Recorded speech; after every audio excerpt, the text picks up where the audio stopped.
আসসালামু আলাইকুম ওয়া রাহমাতুল্লাহি ওয়া বারাকাতুহু। আপনারা যে রাস্তাটি দেখতে পাচ্ছেন এটি হলো পাগার গাজীপুর সিটি কর্পোরেশন 43 নম্বর ওয়ার্ড পাগার পাগার সোসাইটি মাঠ বাইপাস রোড। এই সোসাইটি মাঠের এই রোডটিতে একটু হালকা বৃষ্টি হলেই এখানে পানি জমে। হালকা বৃষ্টিতে তো পানি জমে, এর থেকে বেশি বৃষ্টি হলে সেখানে আরও বেশি পরিমাণে পানি জমে। যে এত পরিমাণে পানি জমে সেখানে কোনো ধরনের যানবাহন চলাচলে অনুপযোগী হয়ে পড়ে।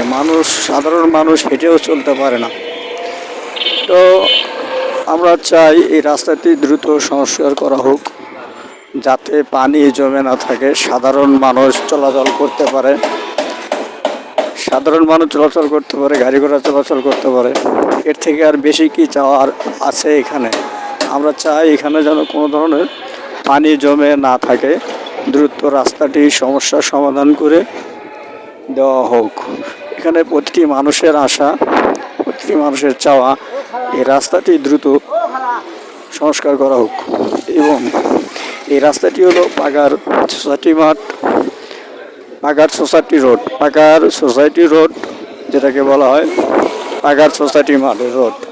তো কর্তৃপক্ষের দৃষ্টি আকর্ষণ করে আমরা জানাচ্ছি যে সাধারণ মানুষের পক্ষ হতে সাধারণ মানুষের চাওয়া যে এই রাস্তাটি দ্রুত মেরামত করে, আপনারা দেখতে পাচ্ছেন পাশ দিয়ে রাস্তা কেটে রাখা হয়েছে।